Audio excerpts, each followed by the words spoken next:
우리 교회에서 지난주 했던 설교, 지금 우리는 교회를 설립하면서 창세기를 통해서 믿음으로 이렇게 믿음의 조상 아브라함을 생각하면서 아브라함을 따라가면서 믿음을 계속 얘기했고, 그런 믿음의 삶을 요구하는 것입니다. 오늘은 창세기 32장에 있는 말씀을 통하여서 내가 내 지팡이만 가지고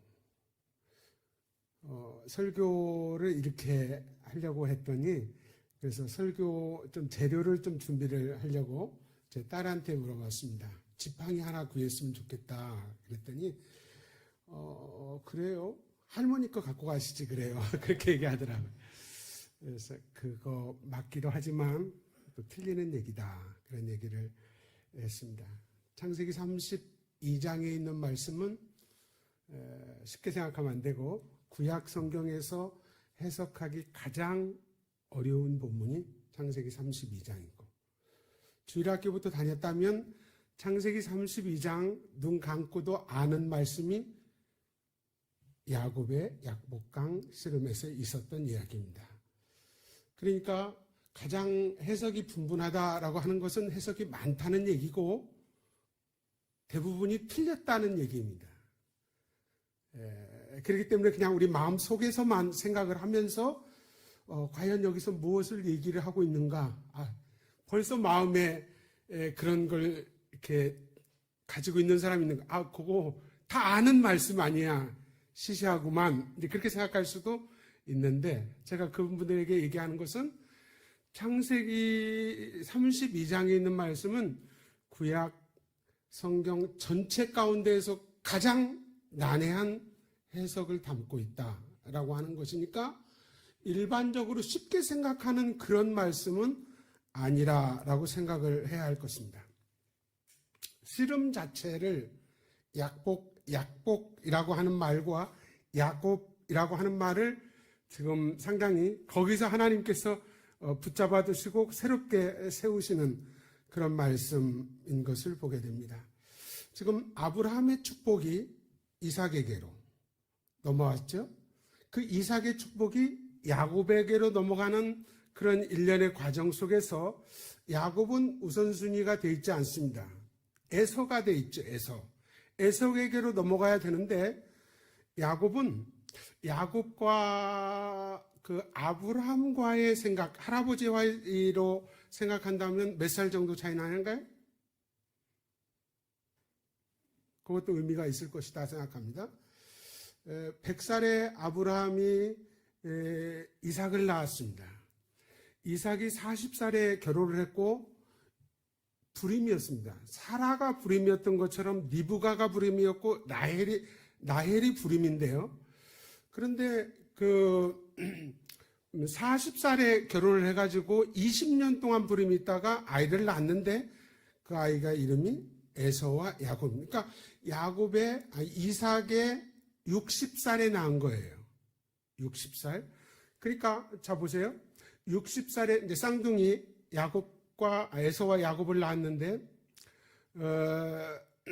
이렇게 계산을 했더니 사람들이 복잡하다, 뭐 그런 얘기를 하는 분들 있더라고요.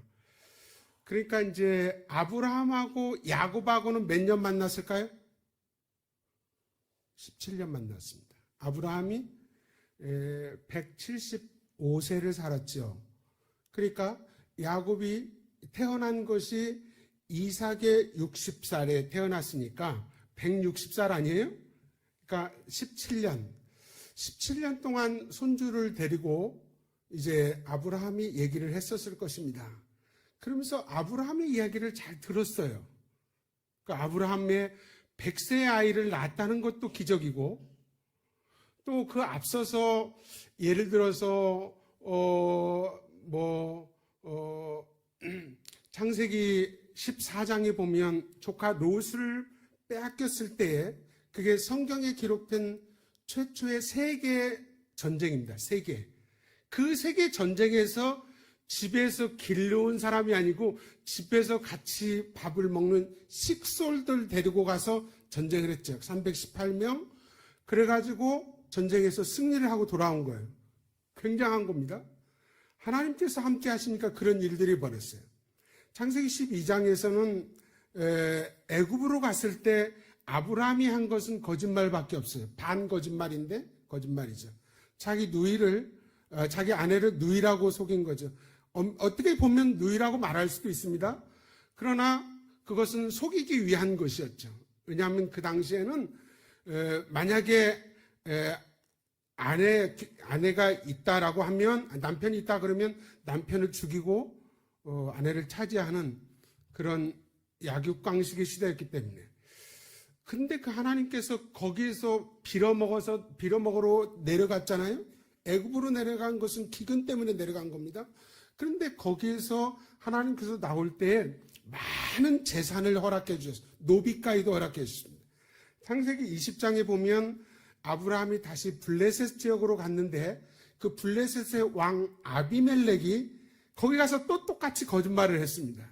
그런데 거기에서 굉장한 또 재산을 가지고 돌아오게 되는 것을 봅니다. 이걸 생각해 보면요, 하나님은 대단한 분입니다. 그것을 야곱이 할아버지로부터 들었을 거예요. 창세기 25장에 있는 말씀에 25장 5절에 보면 그 아브라함에게 주셨던 축복 아시죠? 일단 세 가지로 얘기한다면 자손, 하늘의 별과 같이 바다의 모래와 같이, 두 번째는 땅을 주시겠다 그랬고, 세 번째는 축복권입니다. 너를 축복하는 자에게는 축복하고 너를 저주한 자에게는 내가 저주할 것이다. 그런 얘기를 들었는데 그 하나님께서 그 축복에 대한 그 자신이 아브라함이 가졌던 그것을 이삭에게 줍니다. 창세기 25장 5절에 있는 말씀을 보면 아브라함이 이삭에게 자기의 모든 소유를 줬다 그럽니다. 소유를. 그 다음에 말씀을 6절에 보면 자기 서자들에게도 재산을 주었다 하니까 헷갈리는 거예요. 비슷하죠? 그런데 그 재산이라고 하는 히브리어를 보면은 마타노트라고 하는 단어를 썼습니다. 그것은 뭐냐면 선물입니다. 그러니까 이제 그두라에게서 낳은 아들 또는 이스마엘 같은 경우에도 아브라함의 씨기는 하지만 그의 재산을 주지를 않은 겁니다. 그냥 그들이 살 수 있는 선물 정도로 준 거예요. 기업을 준 것이 아니고 세뱃돈 정도로, 용돈 정도로 준 거예요. 그냥 살 수 있는 정도를 준 거죠. 그것을 야곱이 보면서 야, 우리 아버지 이삭 수지 맞는 사람이구나.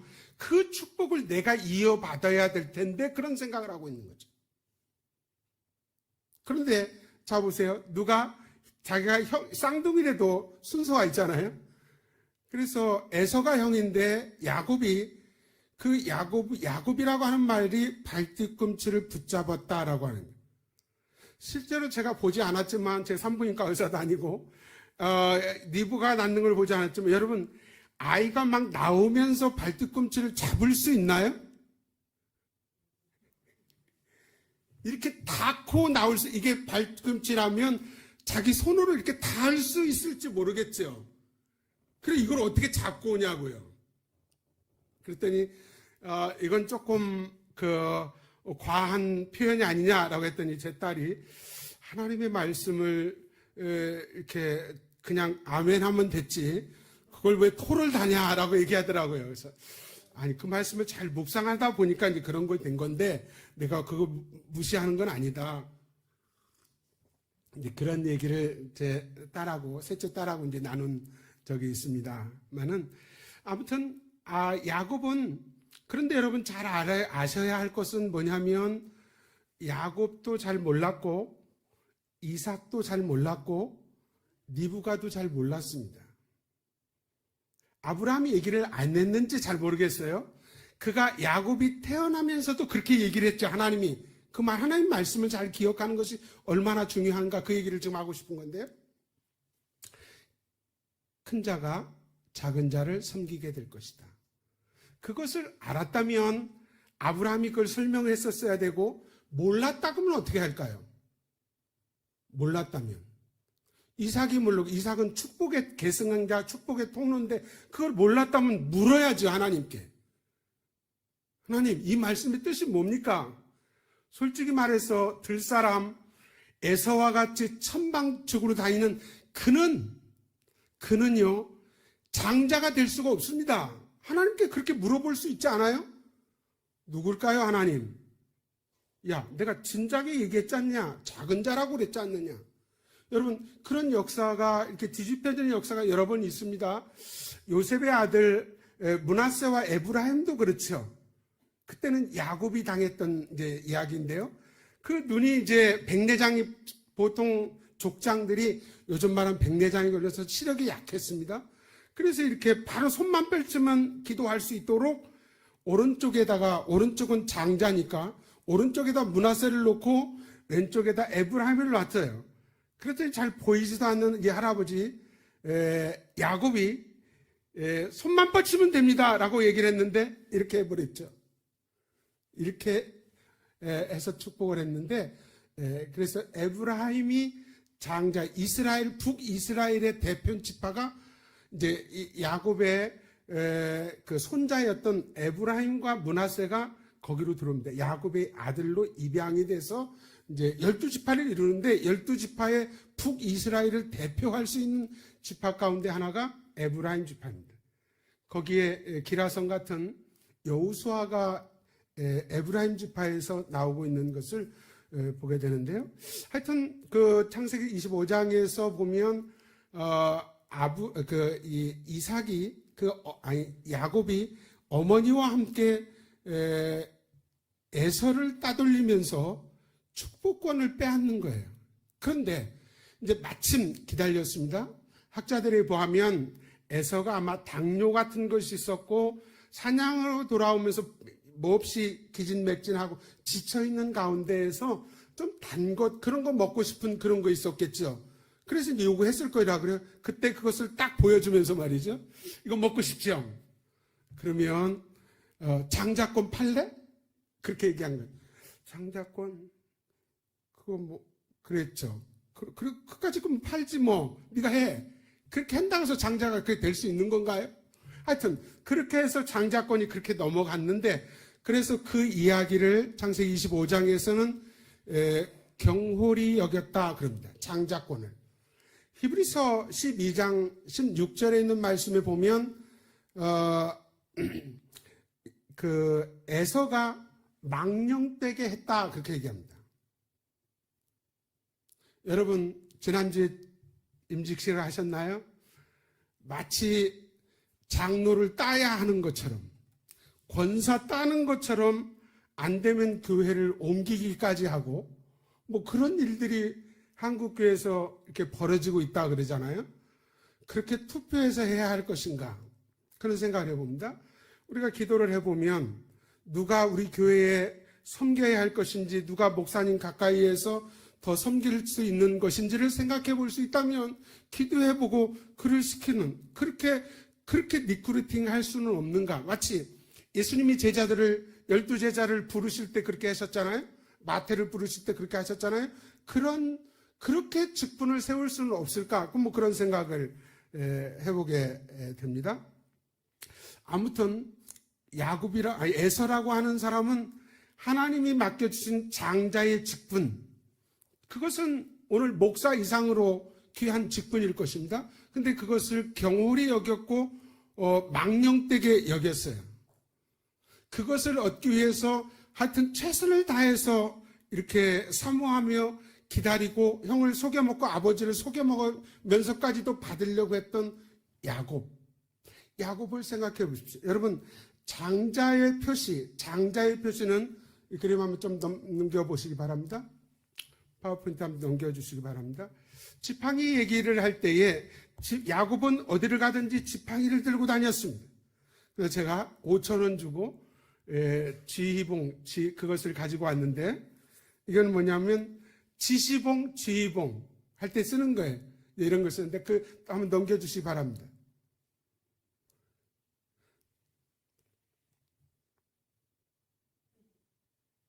예, 저거는 군악대 맨 앞에 있는 지휘관, 악장이라고 하는데 또는 단장할 수도 있고요. 그가 이렇게 들고 이렇게 지금 하고 있죠. 이게 뭐냐면요, 이게 지팡이 아닙니다. 지시봉이에요. 지휘봉이에요. 지금 악단을 지휘하는 거예요. 이렇게 해서 이렇게 하면요.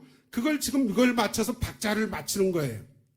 그러니까 이걸 누구도 가질 수 있고 이거는 5,000원 주면 사지만 등산을 하거나 광야를 지나가면서는 이런 지팡이는 다 가지고 다니는 겁니다. 가지고 다녀요. 그런데 야곱에게서는 이게 달랐어요. 어떻게 달랐느냐? 이것은 장자의 표시예요. 그래서 그 옆에 있는 여러분 보기에 이쪽 분은 6.25 때 전쟁 영웅이었던 백선엽 장군입니다. 그가 가지고 있는 요거 있잖아요. 이게 장군이 가지고 있는 걸 생각했더니 그래 인터넷 조사를 해봤어요. 그랬더니 몇십만 원 가는 것도 있더라고요. 장군들이 그걸 갖고 다녀요. 그걸 갖고 다니면서 툭툭 치고 가려고 하니까 그게 지휘관 표시입니다. 여러분 군인들이 똑같은 군복을 입지만 똑같은 계급이라도 여기에다가 파란 견장을 찬 사람들은 찬 사람이 있고 안 찬 사람이 있죠. 견장을 찬 사람은 뭐냐면 그 밑에 부하가 있다는 거예요. 부하 군인들이 있는 사람. 별을 3개 달아도 참모들은 안 달고 다닙니다.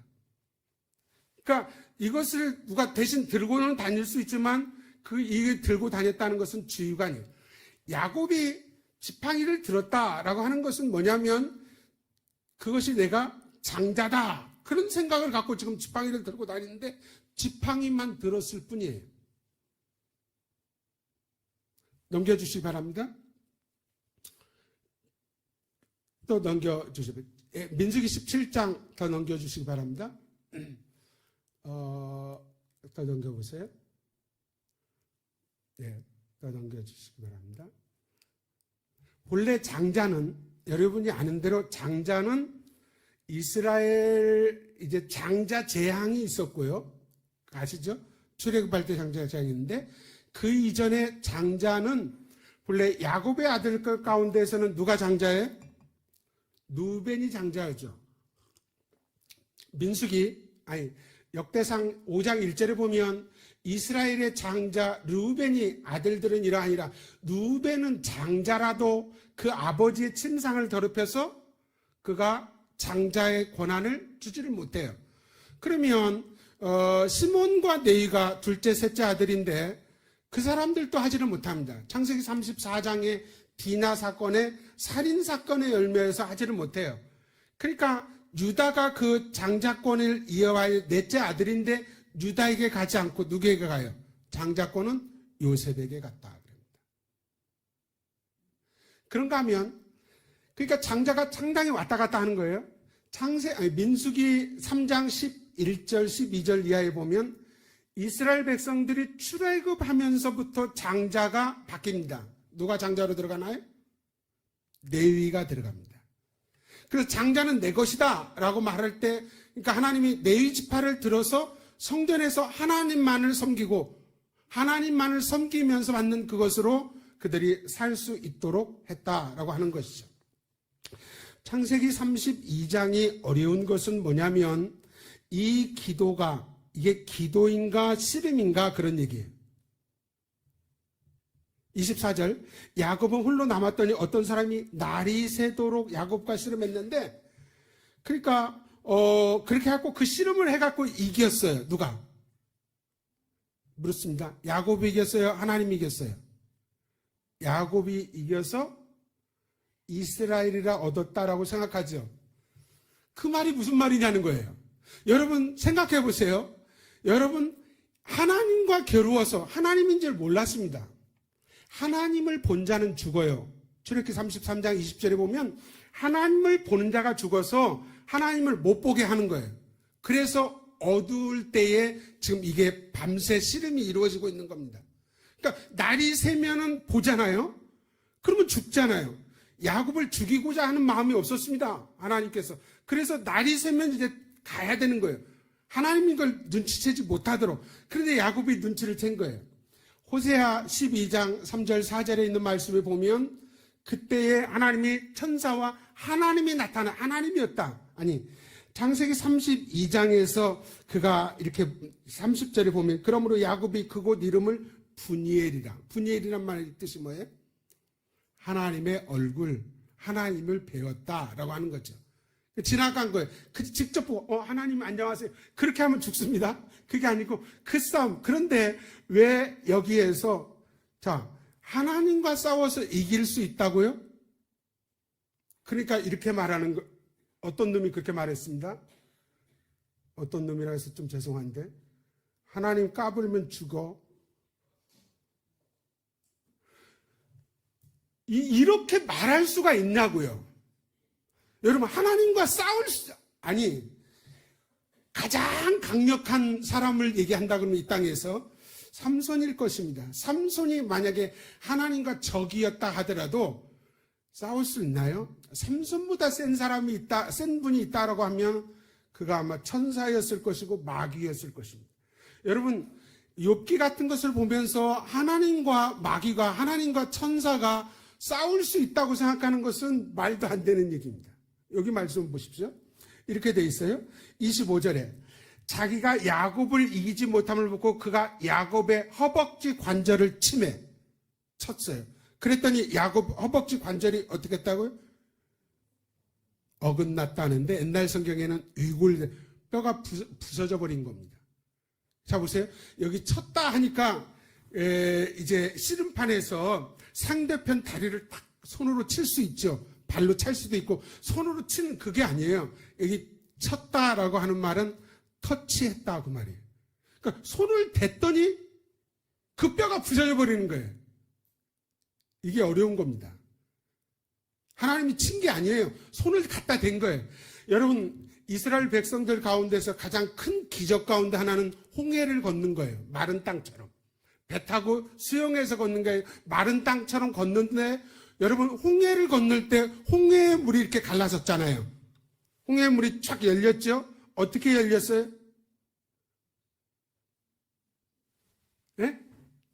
성경 잘 보세요. 하나님의 콧바람, 콧김으로 홍해가 열린 겁니다. 하나님은 그런 분이셔요. 하나님과 우리가 싸울 수 없는 분이. 그런데 여기서 왜 싸웠다라고 얘기를 하고 있는가 그 얘기예요. 싸운 게 아니라고요. 싸웠다라고 하는 먼지가 나도록 아바크라고 하는 히브리어는 먼지가 나도록 싸운 것처럼 보는데 하나님이 그러면 만약에 하나님의 천사가 나타났다 할지라도 한 번 치면 아니 만지기만 했어도 씨름을 하기 위해서 이렇게 붙잡고 있어도 야곱은 박살 나는 거예요. 그런데 왜 그 씨름이 밤새도록 진행이 되고 있냐는 거기에 많은 해석들이 있는 거예요. 그런데 저는 여기에서 뭐 여러 사람들을 얘기를 할 필요는 없고 누구 얘기를 하고 싶은 거냐면 칼빈 얘기를 하고 싶은 거예요. 여기 장로교회잖아요. 장로교회에서는 최고의 성경 해석에 있어서 탁월한 분은 중에 한 분은 요한 칼빈일 것입니다. 칼빈이 이렇게 말했어요. 하나님은 우리와 싸우시고 우리를 위해서 싸우신다. 어렵죠? 하나님은 왼손으로는 우리와 싸우시고 오른손으로는 하나님은 우리를 붙잡으시고 우리를 세우시고 우리와 함께 하신다 그 말이에요. 그러니까 우리 안에는 두 싸움이 있는 거예요. 하나는 하나님의 왼편에서 하나님이 보낸 것인지 하나님이 직접 하셨는지는 모르지만 우리와 싸우시는 거예요. 그런가 하면 오른편으로는 넘어지지 않도록 밤새도록 하나님이 닿기만 해도 무너지고 그가 뼈가 위골되고 걸어가지도 못하고 앰뷸런스를 실려가려 하는 그런 상황임에도 불구하고 그 씨름이 계속하는 것은 뭐냐면 자기를 돌아보라고 하는 거예요. 우리가 우리의 죄를 생각하면요 우리는 여기 서 있을 수가 없습니다. 제가 그렇습니다. 회장님은 어떠신가요?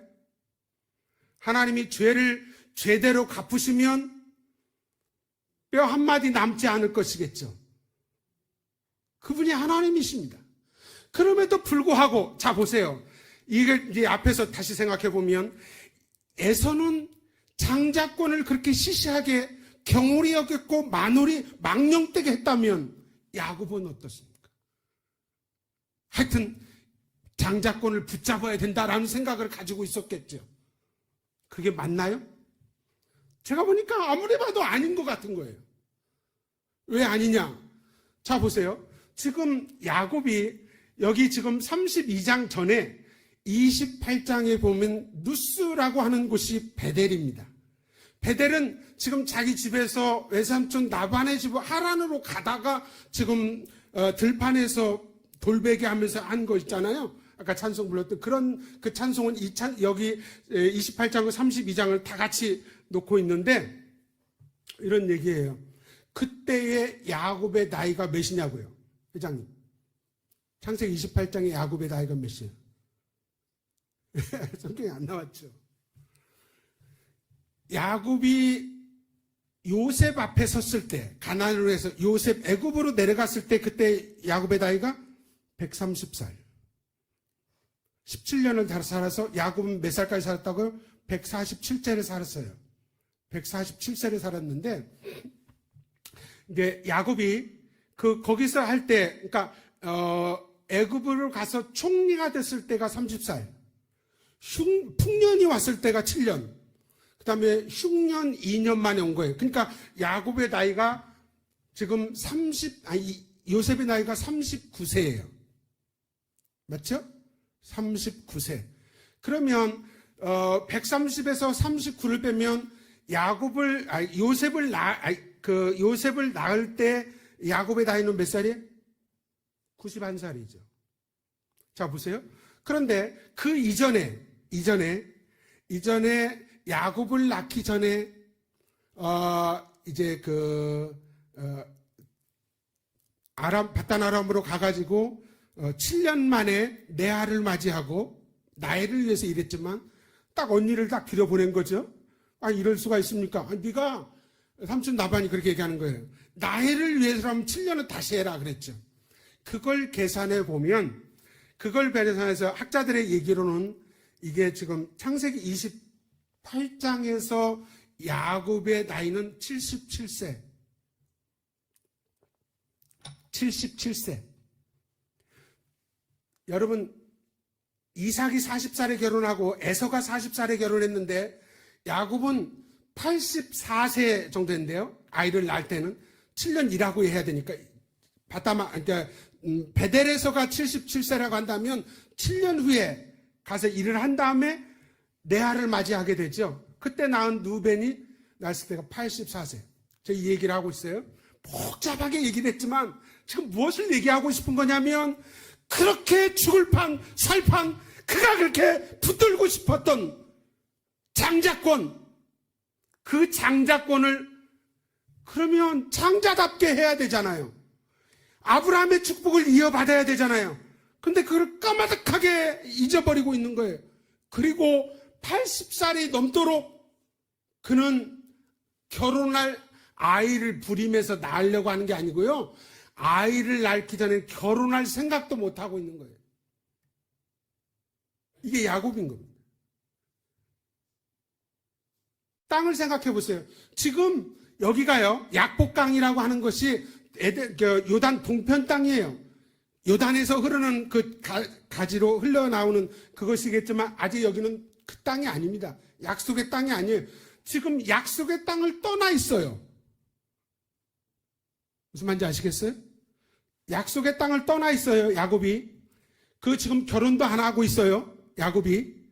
그 다음에 축복해줘야 될 사람이 지금 뭐 하고 있어요? 빌어먹는 신세가 돼서 지금 요셉 앞에, 요셉이 아들이니까 우리 아들한테 가보자 그러고 간 게 아니에요. 그냥 뭔가 먹을 거 없습니까? 지금 애굽까지 내려간 거예요. 근데 보세요, 야곱이 여기에서 변화시키는 거예요. 그러니까 지금 이 약복강에서 이 씨름은 이걸 야곱으로 세우는 것이, 야곱을 새로운 하나님의 백성을 대표하는 이스라엘로 세우는 거예요. 아시겠어요? 오늘 그 계기가 마치 사도행전 9장에 보면 사도 바울을 하나님께서 하나님의 사람으로 세운 다메섹 도상과 같은 곳이 이거예요. 여러분, 우리는 교회를 다니면 세례 안 받은 사람 없죠? 이스라엘 백성들의 아브라함의 후손 가운데에서 할례를 받지 않는 사람이 없습니다. 이스마엘도 하나님 앞에 순복하지 않는 사람들도 할례를 받았으니까요. 이스라엘 백성들 가운데에서 광야를 지나면서 지팡이 안 드는 사람이 없어요. 지팡이를 들고 다녀요. 근데 야곱에게서 지팡이는 달랐다고요. 나는 하나님의 축복을 가지고 있고 그 축복의 통로로 쓰임을 받고 그런 생각을 가지고 있었는데 지팡이를 폼으로 들고 다닌 거예요. 그걸 전혀 생각을 못한 거예요. 야곱, 네가 들은 그 지팡이의 의미가 뭔지를 아느냐라고 그렇게 한 것이 뭐냐면 창세기 32장의 이야기다 그 말이에요. 그래서 사실은 누가 무서웠어요? 에서가 무서운 거예요. 여러분, 누구네도 진짜 무서운 건 누구예요? 하나님이신 거예요. 하나님 앞에서 우리의 삶이 서 있어야 되는 줄을 믿습니다. 여러분, 오스기니스라고 하는 사람이 있어요. 소명이라고 하는 책을 썼는데 그 오스기니스는 소명, 하나님의 부르심을 받았어요. 자기가 자원을 했던지 하나님께서 먼저 말씀하셨지만 그 야곱을 하나님께서 부르셨어요. 그러면 야곱은 어떻게 해야 되는가? 오스기니스 얘기를 한다 그러면 이렇게 말할 수 있어요. 소명이란, 부르심이란 하나님이 부르셨기에 하나님의 소원에 은혜에 응답하여 어떻게 응답하냐고요? 이렇게요. 우리의 모든 존재, 우리의 모든 행위, 우리의 모든 소유가 헌신적으로 역동적으로 그분을 섬기는데 투자된다는 진리이다. 하나님이 부르셨다는 것은 뭘 말하냐? 야곱은 지팡이를 들었던 것 자체가 뭐냐면 난 하나님만을 섬기겠다라고 말한 것인데, 그렇다면 나의 모든 존재, 나의 모든 행위, 나의 모든 소유가 헌신적이고 역동적으로 하나님을 섬기는 일에 우리 전체를 드리는 거예요. 전체를 드리는 것이 헌신이며 그것이 부르심에 대한 응답이다라고 하는 거예요. 자, 보세요. 지금 장자권이 네이지파에게 출애굽기 이후에는 그렇게 됐다 그랬잖아요. 그런데 자, 보세요. 우리가 네이지파라는 것을 여러분 알고 계시나요? 베드로전서 2장 9절 말씀 잘 알지? 오직 너희는 택하신 족속이요 왕 같은 제사장이요. 네이지파에 여러 해야 할 일들이 있지만 거기에 최고의 위치에 있는 사람은 제사장이에요. 그런데 우리에게 뭐까지 주는 거예요? 네이지파처럼 우리는 제사장이며 왕 같은 제사장이며 그런 축복권을 주는 거예요. 여러분, 그렇게 야곱이 변화된 거예요. 야곱에 다시금 그런 헌신이 있었던 거예요. 자, 보세요. 창세기 맨 마지막에 보면 이런 말씀이 있어요. 창세기 47장 6절에 요셉을 만나서 이렇게 얘기하는 거예요. 거기 있는데 47장 6절에 그러니까 빌어먹으러 온 거 아니에요. 얻어먹으러 온 야곱에게 뭐라고 얘기하냐면 당신은 뭐 했던 사람이요? 명함을 주고 받아야 될 거 아니에요. 그랬더니 나는요 뭐 했던 사람이냐면 목자인데 공무원들 중에서 가장 이렇게 말한 거 조금 그냥 제가 얘기하려고 그러니까 핫바리인 거예요. 우리로 말하면 뭐과 비슷한 거냐, 혹시 여기 그분이 계실지 몰라서 좀 조심스럽긴 한데 청소차 같은 거 있잖아요. 음식물 이렇게 하는 그런, 그래도 그게 뭐라고요? 공무원이잖아요. 공무원. 굶어 죽는 거에 비하면 얼마나 좋은, 그걸 딱 주게, 가축을 관리하는 그 자리를 주겠다 그래요. 그러니까 당신이 하고 있는 일 그런 정도는 국가 공무원으로 불러갖고 내가 그렇게 하겠다라고 말을 하는 거죠. 그랬더니 뭐라고 얘기했냐면요, 그 좀 대충 알아서 얘기를 하죠. 우리는 목축업종자이다 그렇게 얘기하면 되는데 그렇게 말하지 않고 아들 체면도 생각하지 않고 우리는 목자였습니다. 야곱은 지금 무엇을 생각하냐면요, 그게 전혀 부럽지 않은 거예요. 그러면서 나오면서 뭐라 그러냐면요, 바로에게 축복하고 나와요. 여러분 한번 묻습니다. 높은 자가 낮은 자에게 축복하는가요? 낮은 자가 높은 자에게 축복하는가요? 높은 자가 낮은 자에게 축복하죠. 야곱은 최소한도 바로보다 자기가 높다라고 생각해요. 아브라함이 주신 그 축복권을 가지고 사는 거예요.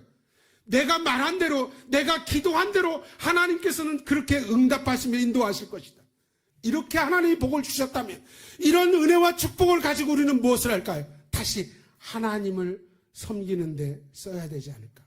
그래서 마지막 47장 마지막 부분에 보면 29절, 이스라엘이 죽는 날이 가까우며 그의 아들 요셉을 불러 그에게 이르되 이제 내가 내게 은혜를 입었거든 청하노니 내 손을 내 허벅지, 그 허벅지 환도뼈 있지, 그 허벅지 아래에 놓고 인내와 성실함으로 내게 향하여 애굽에서 나를 장사하지 않도록 해라. 애굽의 문화는요 피라밋 문화예요. 죽음의 문화. 지금도 그거 갖고 돈 벌어 먹고 사는 사람들이 애굽에 관광스러운데, 나 여기 묻히지 말라. 나는 약속의 땅에 묻혀야 해. 부탁해. 아들 효자지. 그 얘기를 하고 있을 뿐만 아니라 야곱이 맨 마지막 부분에 보니까 이렇게 되어 있어요. 야곱이 이르되 내게 맹세하라 하며 그가 맹세하니 이스라엘이 침상머리에서 하나님께 경배한다. 침상머리에서. 마지막 남은 힘, 그걸 어떻게 했다고요? 하나님 경외하고 하나님 섬기는 일에 다 쏟아 부은 거예요. 오스기니스의 얘기를 한다면 그가 갖고 있는 모든 존재, 그가 갖고 있는 모든 소유, 그의 모든 행위를 통하여서. 히브리 11장 21절에 보면 야곱은 축복하는 일과 또 한 가지, 거기는 침상이 아니고 지팡이 머리 의지하여. 맨 마지막 그림 한번 보여주시고 마치려고 합니다. 맨 마지막 그림 한번 보여주십시오. 맨 마지막 그림. 맨 마지막 그림 더 넘겨주시기 바랍니다. 예. 요 그림 WHH 이 그림이 어딘지 아세요? 여러분 세월호가 컸잖아요. 세월호 사건. 타이타닉이 침몰된 지 올해가 111주년입니다. 올해 2023년이잖아요. 이 배가 경고음을 듣고도 가지 않는데요. 이 배를 만들었던 사람들이 그런 얘기를 했다 그래요. 뭐라 했냐면 이 배는 하나님도 침몰시킬 수 없는 배. 그 교만이 하늘을 찌르고 있는 거죠. 그런데 저 배가 기울어져서 이제 이렇게 하는데요. 그때 여기에서 아까 그분이 악단을 가지고 연주를 해요. 그러니까 여러분 이태원 사건 아시잖아요. 서울 이태원에서 우왕좌왕하다가 압사된 사람들이 많았던 것처럼 이 배가 그렇게 될 때에 그렇죠. 그래서 거기서 연주를 한 거예요. 그러니까 사람들이 마음 평온을 잡고 잘해서 거기서 1,500명이 죽었는데 거기서 구출받은 사람도 많이 있었다는 거예요. 1,500명이 죽는 가운데에서도 거기 구출을 받을 때에 그때에 거기에서 이제 그 연주를 하면서 얼마 동안 했냐면 3시간 했어요. 저 때 그 연주했던 저분의 바이올린이 발견이 돼서 7년 후에 건졌는데요. 그게 얼마였다고요? 15억 4천만 원의 경매에 팔리게 됐는데 저기를 할 때 거기 이게 타이타닉이라는 영화에 보면 나오는 것인데요. 그 영화에서 보면은 배가 이렇게 막 흔들리잖아요. 그래서 연주를 하는 겁니다. 연주를. 그때 연주했던 곡이 뭐라고요? 그때 연주했던 곡이 아까 338장 찬송입니다. 야곱은 붙든다. 야곱은 그렇게 사는 사람이에요. 욕심 많은 사람, 대명사가 사기꾼. 그게 야곱인데 야곱에게 물어봤어요. 야곱, 너는 어떻게 사는 것이 네 소망이고 네 꿈이냐라고 물어본다면 이렇게 내 고생하는 건 옛 야곱이 돌베개 자고잠 같습니다. 꿈에도 소원은 늘 찬송하면서 죽게 더 나가기 원합니다. 3절은 이렇게 됐어요. 천성에 가는 길 험하여도 생명길 대나니 은혜로다. 천산할 부르니 늘 찬송하면서 죽게 더 나가기를 원한다. 4절은 이렇게 됐어요. 그 타이타닉 영화하고 똑같은 건데 야곱이 잠깨어 일어난 후 돌단을 쌓은 거 본받았어. 숨질 때 되도록 늘 찬송하면서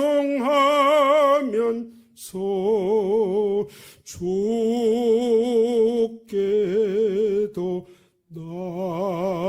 나가길 원합니다. 야곱의 소원이 뭐냐고요? 부자가 되는 거 아니었어요.